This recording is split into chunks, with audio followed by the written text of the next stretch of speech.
whether the vaccine is working properly on the mice, and then if it gives at least 95 to 97% result or accurate result, then we can test it on the human beings. Mice is the one that is the most preferred model organism for study of diseases. If you have to create any experiment using neem, then you have to take permission of India, because India would have patented neem.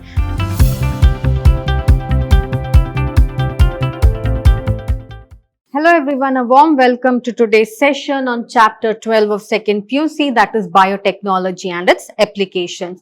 I'm Dr. Divya, biology faculty, Vidyashram Pre-University College, Mysore, Temple of Excellence. So in the previous session of this chapter, we had discussed about the role of biotechnology or the application of biotechnology in the field of medicine, wherein we studied how the different technologies such as PCR, recombinant DNA technology, etc. and ELISA are used in detecting various diseases, and also how large-scale production of insulin is done using biotechnology approach. In today's session, let us study about one interesting topic, that is transgenic animals, and we shall also study about the ethical issues. So to begin with, let us learn what transgenic animals are. So the animals that have their DNA manipulated.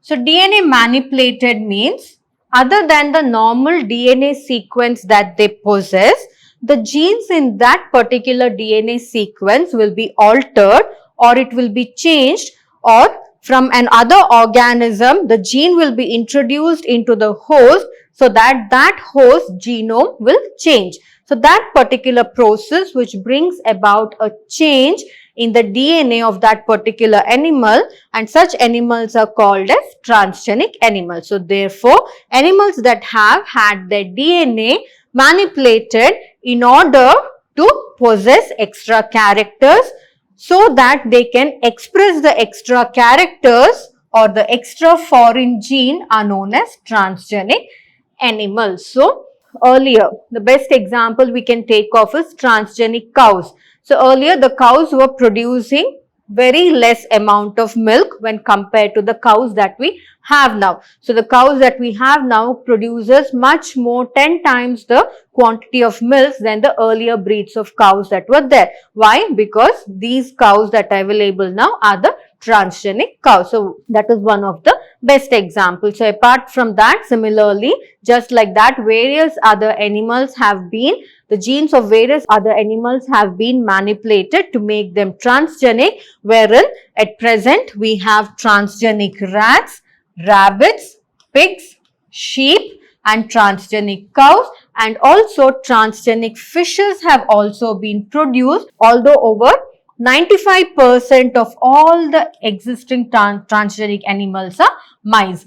Why most of the transgenic animals that are there are mice is because any experiment that we do related to the field of medical or related to the field of pharmaceuticals or medicine, that cannot be directly done on a human being.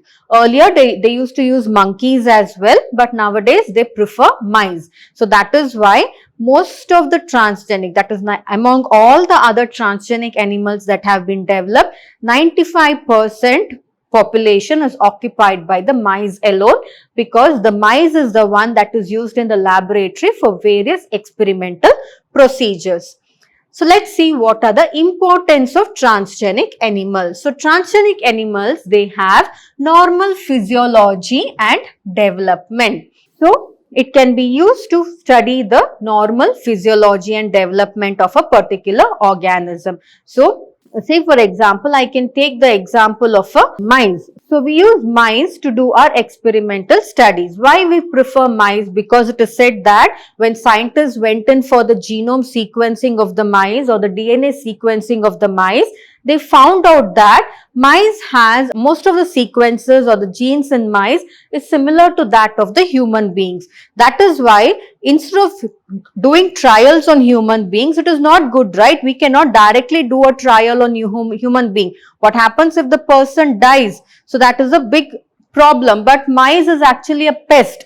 So that is why even though ethical issues are there related to the usage of mice also, but still mice is the one that is preferred because it's okay if the mice die rather than the human beings dying. So that is why they prefer mice, because and moreover it has most of the characters or genes similar to that of the human beings. So that is why whatever experiments is performed on the mice, it means that as if it is the same results that we get if we perform that same experiment on a human being. So that is why to study the normal physiology and the development, as I told you, you create something, or say for example, you create a growth hormone. Can you, without any clinical trials, can you directly give that growth hormone to human being?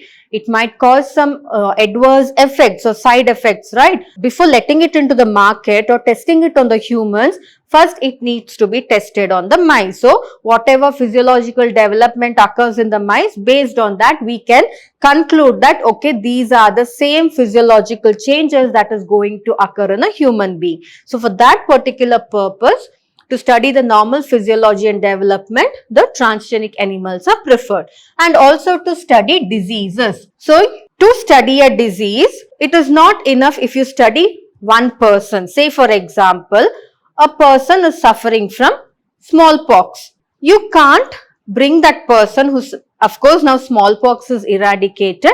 Okay, we'll take some other example wherein a person is suffering from tuberculosis. So you can't bring one person into the lab and conduct experiments on him or trials on him to study about tuberculosis. That will not do, because whenever you're doing a clinical study or a clinical research, thousands of samples are needed there. So wherein thousands of people suffering from tuberculosis have to be brought into that particular laboratory or have to be surveyed, right? Which is difficult. So what scientists can do is they can create a transgenic animal, or wherein they can induce the development of tuberculosis in the mice itself and then study on the mice. It will be equal to studying on a human being. So that is why to study various diseases, these transgenic animals are used. And for biological products also, to test biological products, also transgenic animals are used, and transgenic animals are used to check the vaccine safety. Any vaccine is produced, it will not be directly injected to the human beings. First, it has to be injected to the mice, and we have to wait and see whether it is causing any side effect in the mice, whether the vaccine is working properly on the mice, and then if it gives at least 95 to 97% result or accurate result, then we can test it on the human being. So for testing the safety of the vaccine also, transgenic animals are used, and for also testing the safety of various chemicals also, transgenic animals can be used. So they usually say, like for any cosmetics or anything, any chemical product for that matter, to test it also, transgenic animals can be used. So let's study about in detail how these transgenic animals are used for different purposes. So as we learned in the previous slide, the first purpose for the use of transgenic animals is for the normal physiology and development, to study the normal physiology and development. So here transgenic animals can be specially designed however we want. Why are we able to design it? Because we can design it by manipulating the genes, by changing the genes or incorporating the genes into it from another organism. So however we want, we can manipulate it. So therefore transgenic animals can be specially designed to allow the study of how genes are regulated. Say for example, you need to study ADA deficiency. If you remember in the previous session, we had studied about ADA deficiency, wherein that person will lack a particular gene that is responsible for the production of the adenosine deaminase enzyme. Therefore, the adenosine deaminase enzyme will not get produced at all. Now, can you collect hundreds to thousands of ADA patients and then study on them? Not possible. So that is when what they do is they induce this particular gene into, or put this particular gene or transfer that particular gene into an animal, And now once you transfer the gene, it will become a transgenic animal, right? So that transgenic animal now will be deficient of the ADA gene, or it will be suffering from ADA deficiency. So therefore, you can study on that. Number of times you want, you can study on the number of animals by creating transgenic animals. So therefore, how the genes get regulated, how can it be corrected, all that can be studied on the transgenic animals, and how the genes, if it is mutated or if it is altered, how it will affect the normal functioning of the body and its development, all that can be studied here. The best example here is the study of complex factors involved in the growth, such as insulin-like growth factor. So, insulin, to study the adverse effects of insulin also, or how insulin is needed, important for the normal growth and development of a person, all that can be studied using these transgenic animals. So, and also by introducing genes from other species that alter the formation of this factor and studying the biological effects that results, information obtained about biological role of the factor in the body. So, overall, any change that occurs in the gene, or you can artificially insert a gene into that particular organism and wait for what effects the gene can cause, whether it causes a good effect wherein it will produce a protein that is needed for the normal physiology of the and development of the body, or whether it will produce a protein that will hinder the normal physiology and development of the body. All that can be studied by using transgenic animals. Therefore, for the study of normal physiology and development of an organism, transgenic animals can be used. Next, transgenic animals can be used for the study of diseases. So, there are a lot of transgenic animals that have been designed and created in order to exactly understand how some genes they cause diseases, or how the alteration in the genes can cause diseases. So, these are specially made to serve as models for human diseases. So, I told you mice and monkeys are one of the, even nowadays guinea pigs are also used, but rarely, but mice is the one that is the most preferred model organism for study of diseases, so that new investigations can be done. Say for example, if it is a genetic disease, in that transgenic animal we can try correcting the genes so that we can understand by correcting the genes or altering the genes whether we can curb that genetic disease or not, or we can find out a new compound or a medicine that can alter that particular gene so that the disease can be cured. So, all that can be done by using transgenic animals, and today transgenic model exists for many human diseases such as cancer, for cystic fibrosis, for rheumatoid arthritis and Alzheimer's. For all these different transgenic animals are there. Only thing that has to be done is we need to induce the disease, or we need to alter the gene that is capable of inducing the disease, so that we can first bring that disease in that particular transgenic animal and then try to find a cure for it. So, the same cure can be used for clinical trials on human beings as well later on if it succeeds. So, that is why for studying of diseases, transgenic animals are used. Next, for the production of biological products. So, medicines required to treat certain human diseases, they contain some biological products, and these biological products are quite expensive to make. As I told you, one of the best example, earlier they had directly taken insulin from the pig fat, right? That is pancreas, sorry, not pig fat, from the pancreas of the pig and the cow, and it was put into the human beings. But some of the human beings developed adverse effects towards that particular insulin. That is when they went in for manufacturing of insulin, right? So that is how using transgenic animals, different biological products can be got. So transgenic animals that produce useful biological products can be created by introducing or putting a portion of the DNA or gene which codes for a particular product, such as the human protein, antitrypsin, used to treat emphysema. So, emphysema, it is actually a disease that affects the alveoli of the lung. So, we all know that the bronchial tree ends in bulb-like structures or sac-like structures called as alveoli. So, alveoli is very important because the oxygen, once it reaches the alveoli, the blood will move to the alveoli and it will collect the oxygen. So, for that alveoli is very, very important. But if that alveoli itself, the functioning of the alveoli itself is affected, it will cause difficulty in breathing, or it will cause a lot of problem because the availability of oxygen to different parts of the body will not occur properly. So, that particular disorder is called as emphysema. So, therefore, they have designed a particular product using transgenic animals wherein they try to alter the gene in that particular transgenic animals so that altered gene was capable of producing a protein called as antitrypsin, and this particular protein later on, the synthetic form of this particular protein was produced in order to treat emphysema. And similar attempts are also made in the treatment of phenylketonuria. So, phenylketonuria is also a kind of a disorder, and also cystic fibrosis.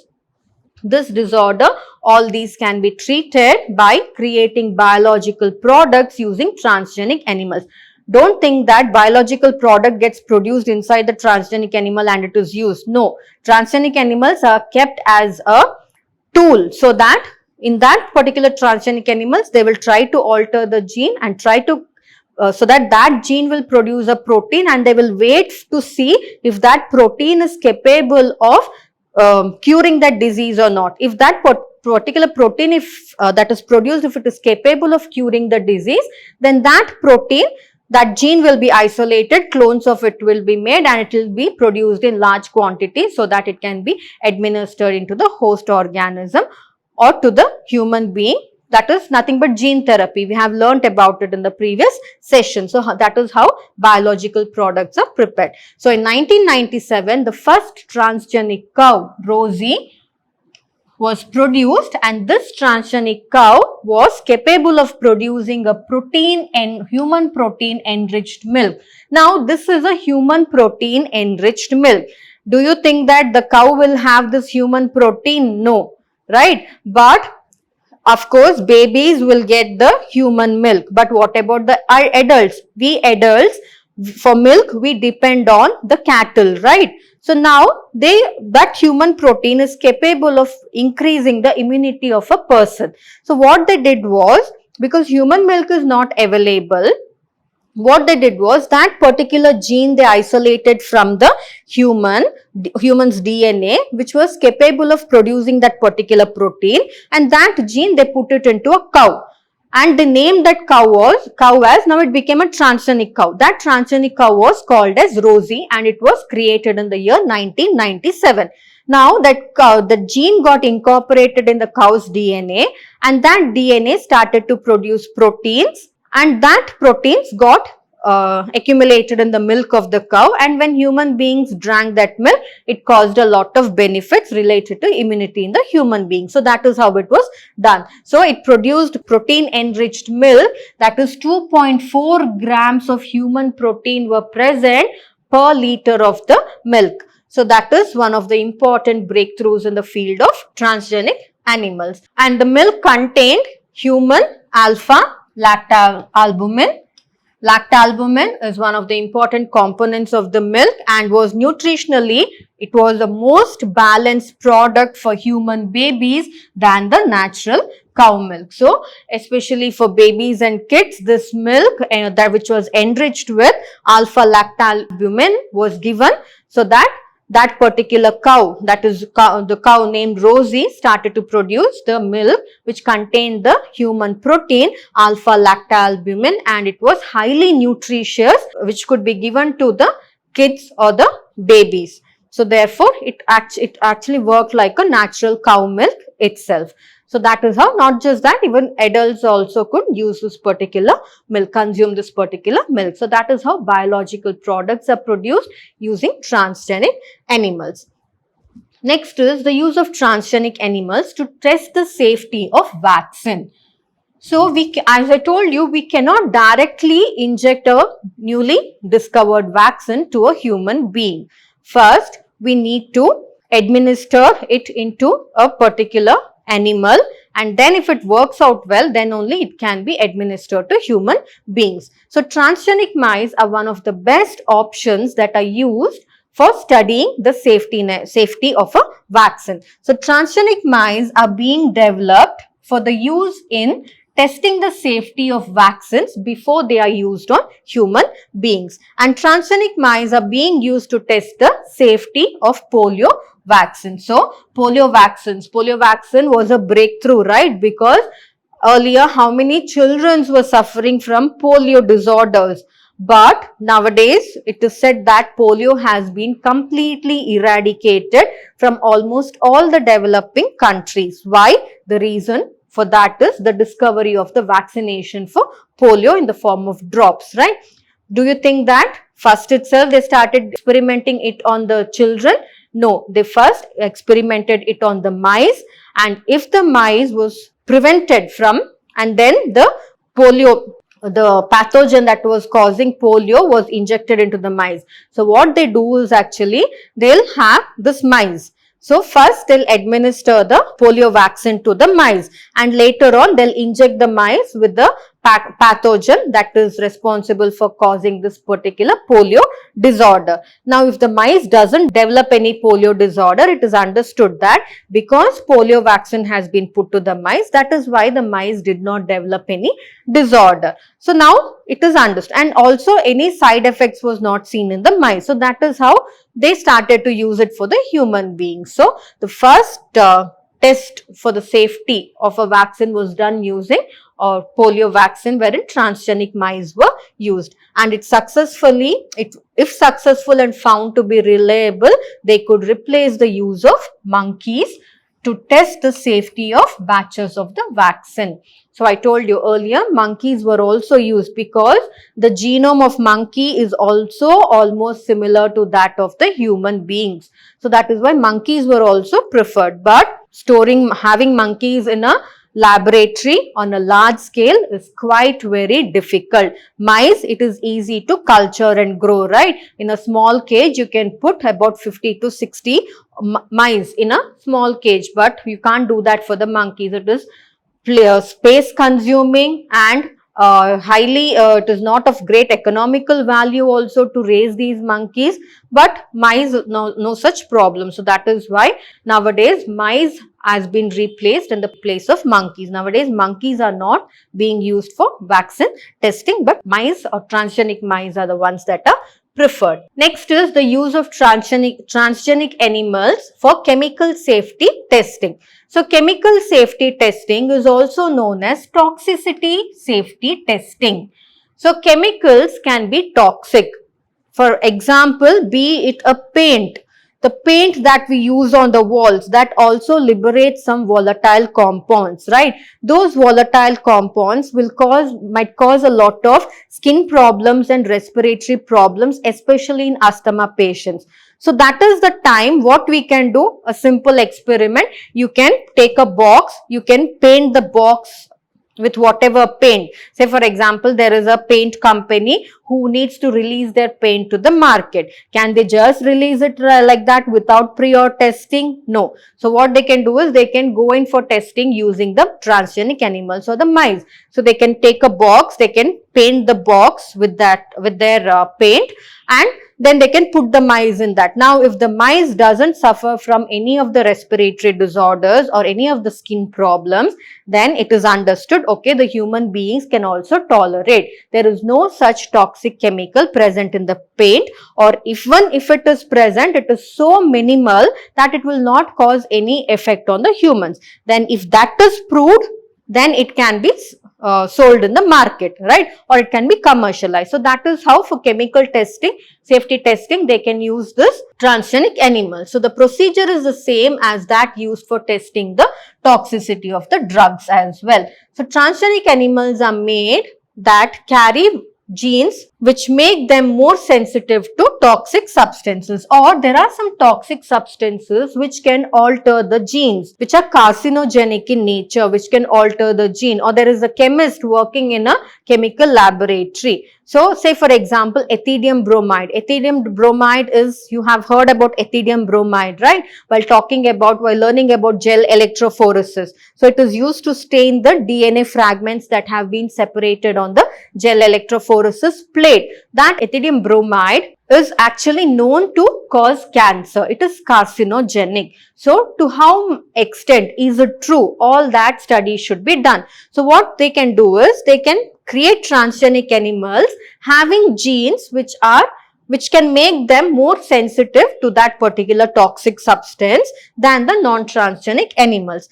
And these transgenic animals will be then exposed to the toxic substance. So why they will be exposed? Because their gene will be altered in such a way that that particular transgenic animals becomes more vulnerable or becomes more sensitive to that particular toxic substance. Then they will introduce that particular toxic substance to the transgenic animal, and they will wait whether any side effects is occurring or not. So toxicity testing in such animals will allow us to obtain results in less time. Any experiment can be conducted, be it the holy colors that are used. For that also toxicity testing can be done using transgenic animals.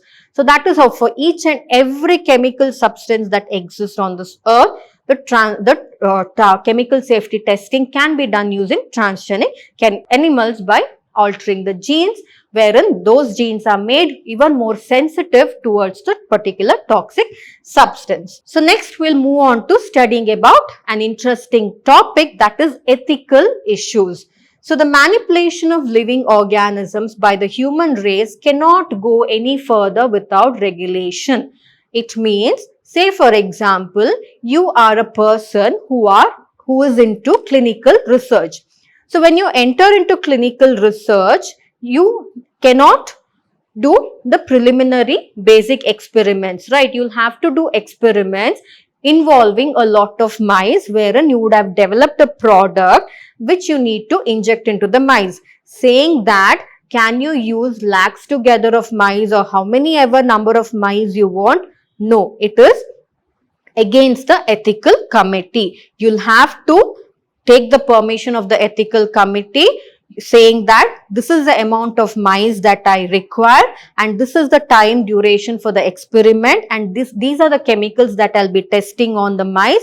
All that you have to try to clear it to them, and then they will approve and tell you, okay, you can use so many number of mice for your experiment, and you have to use only that number of mice for the experiment. More than that you cannot use. If that is done, then your research will be cancelled or you'll be blacklisted. So that is why, so that for that particular reason, ethical issues, that is nothing but ethical issues. Because you know that we human beings, if you say you can do whatever you want, we'll just try to misuse everything. So to curb that, to bring a halt to that, a lot of rules and regulations have been followed. If you need to create a transgenic animal, or even if you need to create a genetically modified crop, you cannot just create a genetically modified crop and release it to the market. You have to bring it in front of the ethical committee. You have to put forward whatever experiments you have conducted and whatever safety testings and all that you have done,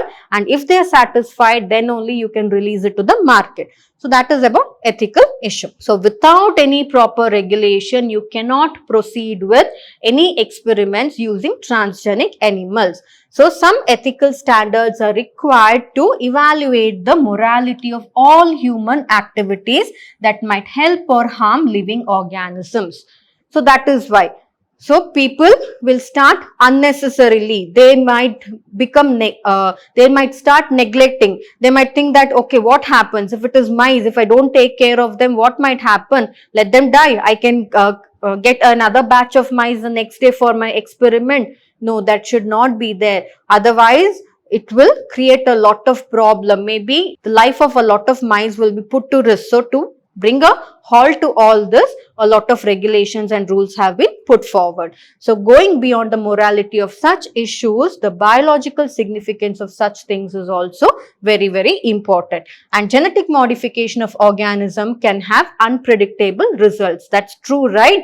Because it may create a problem in that particular organism. So therefore, such organisms cannot be introduced into the ecosystem. Who doesn't love watching thriller movies, right? You might have seen how the best example wherein they perform this experiments on sharks or experiments on dinosaurs and all that, and they create animals which are very, very ferocious, and without the proper care they just leave it to the environment. And you have watched many such English movies, right, wherein they create a lot of problem to the human population. So that is how the best example is coronavirus. How did it enter? It is said that coronavirus came because of the negligence of the people who are working on this particular virus in a particular laboratory. So that is how it spread.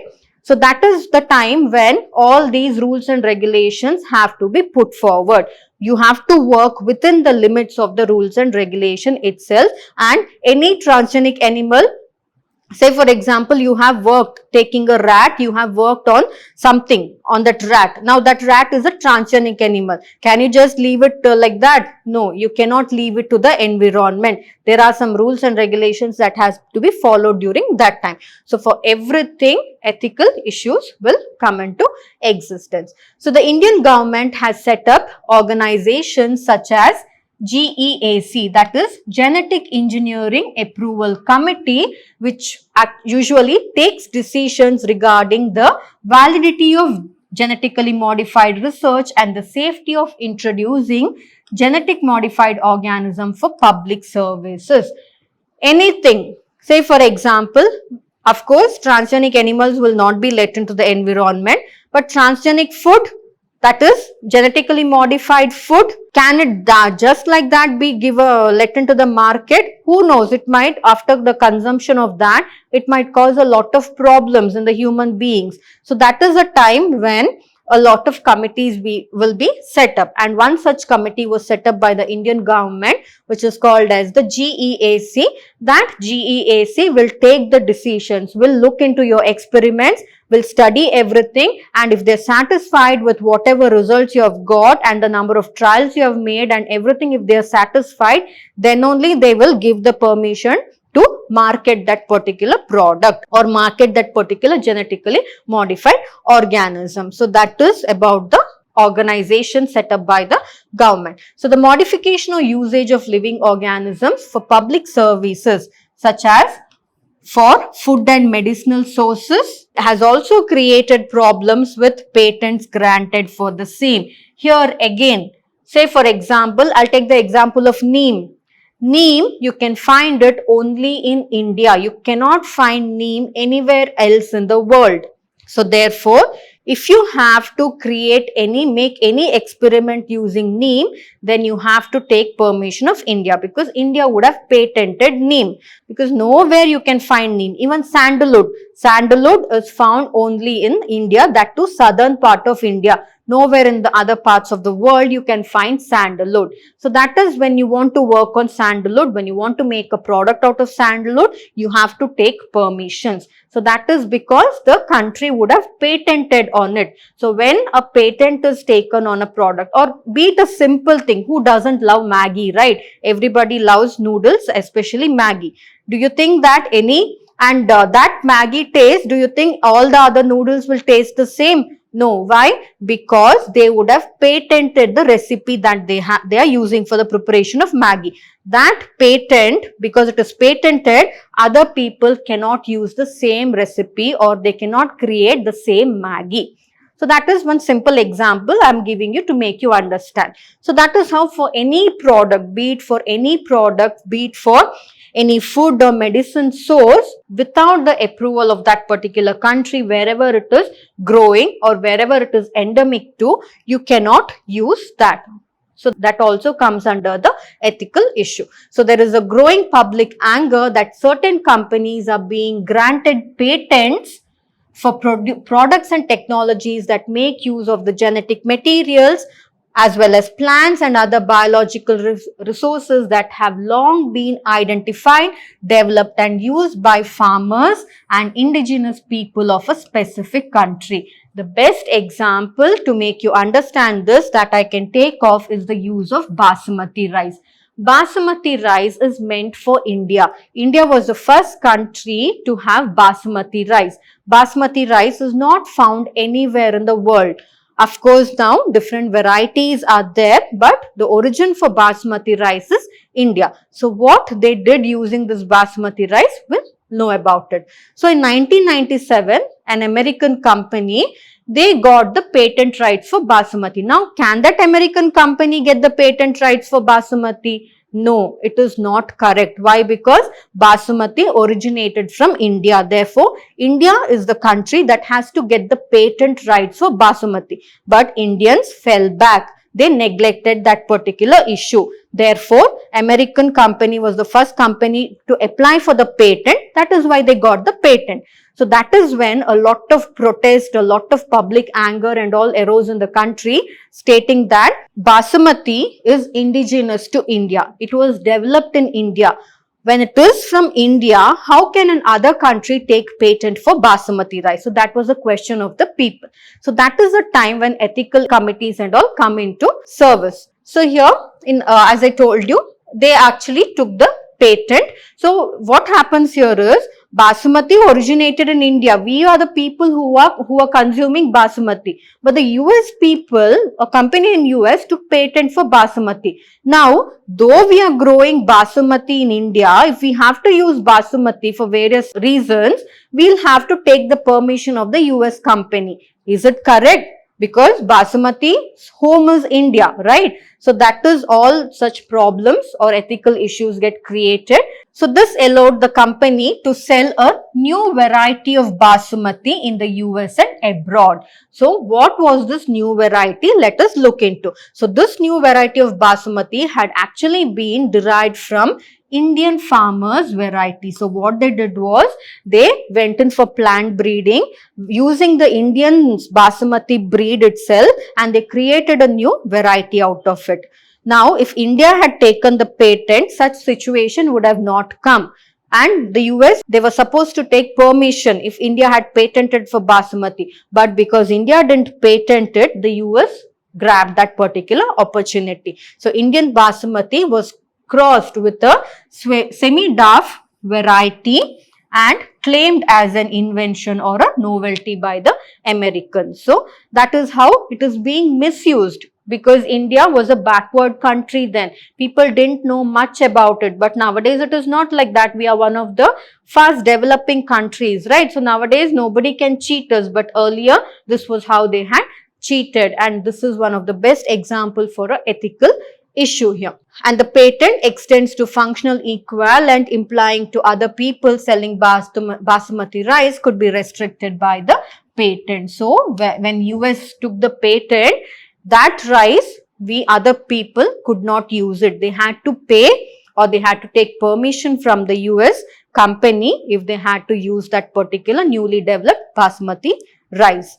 So that was the situation that arose. So several attempts have also been made to patent uses, products and processes based on Indian traditional herbal medicines such as the turmeric and the neem. So here turmeric is also found only in India, nowhere else you can find.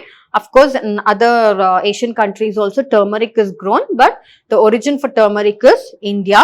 And neem also, it is found only in India, nowhere else in the world. But still, because it has not been patented by a country, other people are developing a lot of medicines using this turmeric and neem. So that is why patenting is very, very important. So if we are not careful and we do not immediately counter to these patent applications, other countries will start using. Just like that sandalwood also. If sandalwood is also not patented, other countries will start using it and they will start making revenue or money out of it. So that is why patenting is very, very important in order to keep the rich legacy of a country alive. Or so if we patent it, what happens is how much money that particular country demands, that much money should be paid, and then the product should be used. This will actually increase the revenue of the country. So if the revenue of the country increases,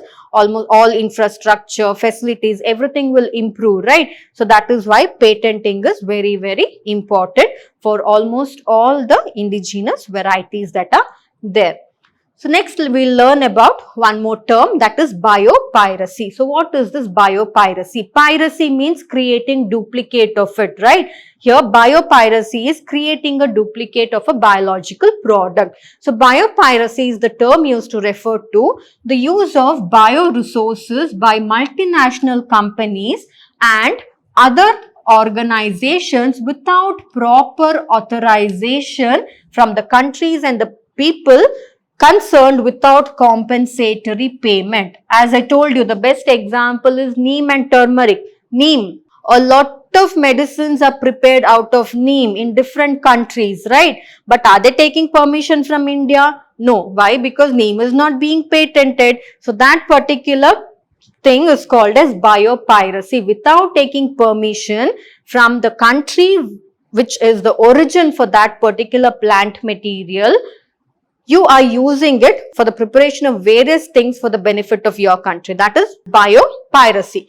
So most of the industrialized nations are rich financially, but they are poor in biodiversity and they are poor in traditional knowledge. So, but in contrast, that is developing countries are poor financially, but they are rich in biodiversity and traditional knowledge. But what these rich countries are doing, or industrialized countries are doing, is they are snatching away or they are stealing the traditional knowledge and the traditional plants or the indigenous plants from that particular country, and they are making their own products without giving proper compensation to that particular country. So that is nothing but biopiracy here. So traditional knowledge related to bioresources can therefore be exploited, or they can be used very, very badly to develop modern applications, and also used to save time, effort and